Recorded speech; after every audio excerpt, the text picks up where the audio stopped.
It is a huge victory Monday for the Cincinnati Bengals, the fourth one of the season and the first one in Cincinnati. Yes, Cincinnati Bengals won their first game in Cincinnati of the 2024 season against the Las Vegas Raiders.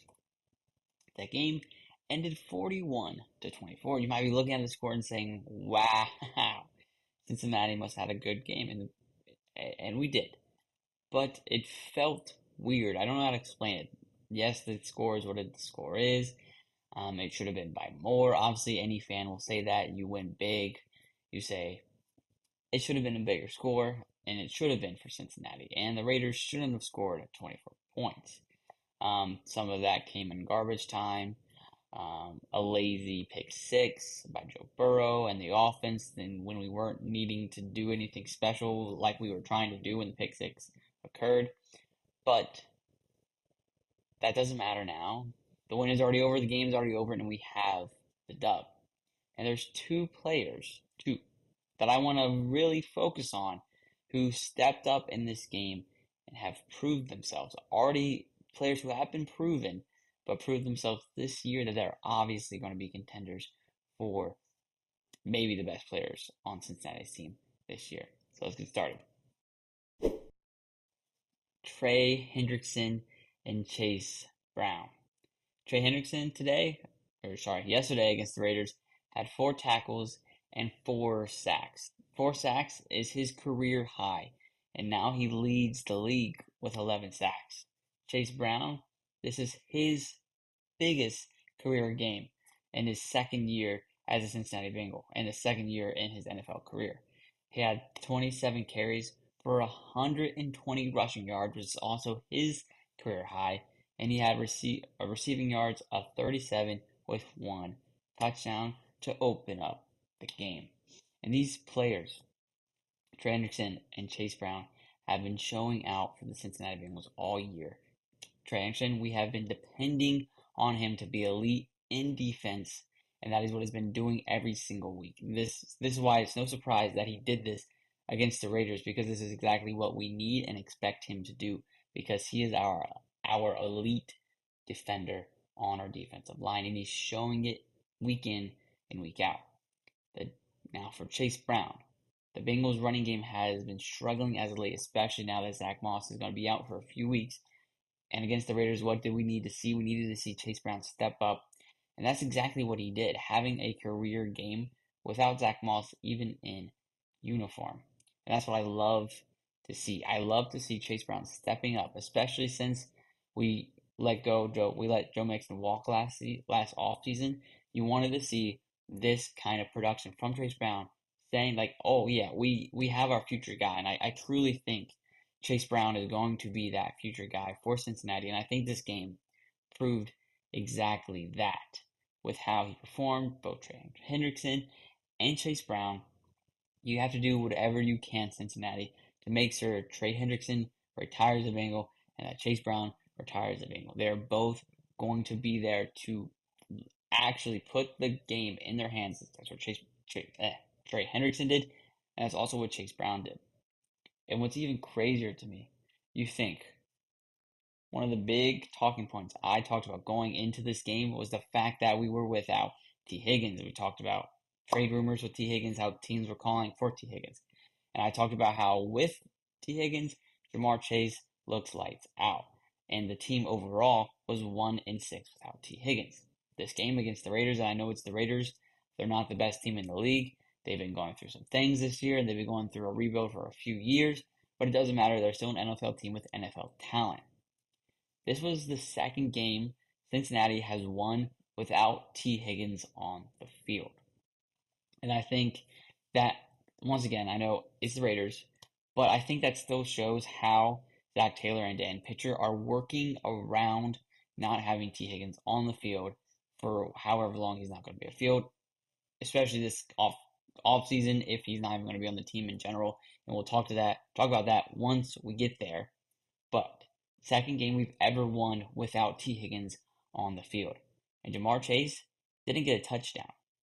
Joe Burrow threw 5 touchdowns, tying his career high, and he's had 2 5 touchdown passing games this season. So yes, Joe Burrow is looking like an MVP candidate, and he should be. But anyways, that's beside the point. We're not going to talk about that today. But Jamar Chase didn't even have to score. Didn't even get a touchdown. And Joe Burrow had a tying career game, talking solely about 5 passing touchdowns. So I think that shows that Zach Taylor and Dan Pitcher are really trying to get creative with the offensive scheme going week in and week out, depending on if we have T. Higgins, depending if we don't have T. Higgins. And I think how they did that was involving Mike Gesicki and Chase Brown into the offense. And honestly, involving tight ends in general. Cincinnati has not been known as an offense that incorporates their tight ends a lot. That has changed drastically this year, and I think it's for the better. When you get your tight ends involved, especially if you have a tight end like Mike Gesicki that is going crazy. Well, got his first touchdown as a Cincinnati Bengal ever this last game. He got 2 of them, which is great to see. And we finally got to see the gritty. But I think it shows how Zach Taylor and Dan Pitcher are working together to revolve the offense around the strengths that they have. Obviously, we know Joe Burrow's strengths. We know Jamar Chase's strengths. We know T. Higgins' strengths. But we had to see what we could do to get Chase Brown involved and allow his strengths to become a part of the Cincinnati Bengals' strengths on offense. Same thing with Mike Gesicki. Fortunately, Eric All was looking like he was going to be another tight end that the Cincinnati Bengals could rely on.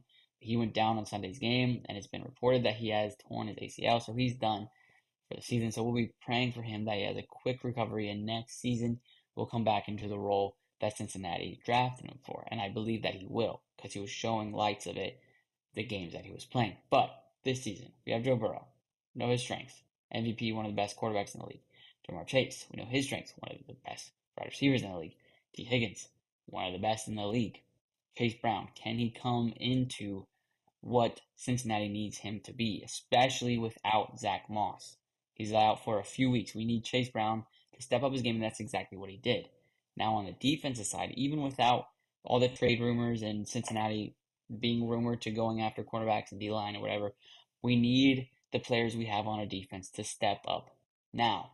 And that's exactly what Trey Hendrickson has been doing and is continuing to do. Every week he is improving and outplaying himself the week prior. And that's exactly what Cincinnati needs from Trey Hendrickson to do as we travel in a short week. We have a very short week. We travel to Baltimore this Thursday to face the Ravens. And this is not the first time we're playing the Ravens this year. Lost to overtime in Cincinnati a few weeks ago. So this is the last time we're going to see the Ravens in the regular season. And this is a must win. I know it's a cliche. I shouldn't be saying it's a must win, but it is. I think this upcoming game on Thursday could determine what the Bengals season is going to be. We had the Ravens on the ropes last time we played them in Cincinnati. We let it slip through our fingers. Cincinnati, we cannot let it slip through our fingers, which is why I think T. Higgins, I think that's the reason he didn't play on Sunday. I think they were resting him up so they know for sure that he's going to be 100% healthy for the Ravens game, because it's no secret Cincinnati's offense is better when T. Higgins is on the field. So having him rest against the Raiders, because I'm pretty sure the coaching staff and the players were pretty confident in what they could do against the Raiders, not disrespecting the Raiders at all, but the Raiders and the Ravens are completely different competitions. You feel comfortable enough to let T. Higgins sit for the Raiders because you know what your other players can do. Get him ready for the Ravens game this Thursday, which is exactly when we needed him and a game that we need him to win. So that's why I think T. Higgins wasn't in. But I also think that was a great example of what our offense could be without T. Higgins. T. Higgins could not play on Thursday. We don't know. It hasn't been reported. The injury reports haven't come out if he's going to play or he's not.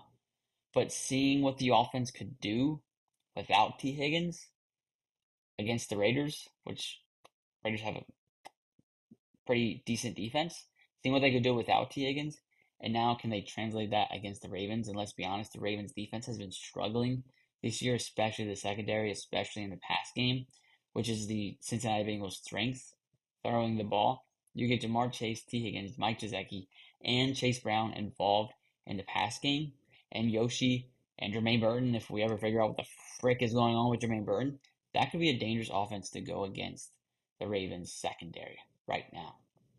So that's why I really think Sunday's game was so interesting and it was really weird. And I wasn't the only one that was questioning the performance of the Cincinnati Bengals, even though we won 41-24. This is what our quarterback, Joe Burrow, had to say after the win. I'm going to have my standard of play, and I'm going to have my idea of the standard of what we should live up to as an offense and coaching staff and myself and everybody. And when I feel like we live up to it, I'm going to let us know. And when I feel like we don't live up to it, I'm going to let us know too.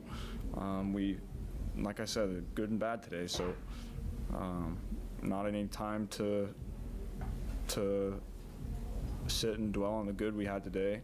It's a short week. We got to learn from the bad and move on. If Joe Burrow's not happy, there's definitely something wrong. And I trust in Zach Taylor and Joe Burrow and the rest of the offense and the defense that they're going to figure out the struggles, whatever they feel like those struggles were, especially in the third quarter.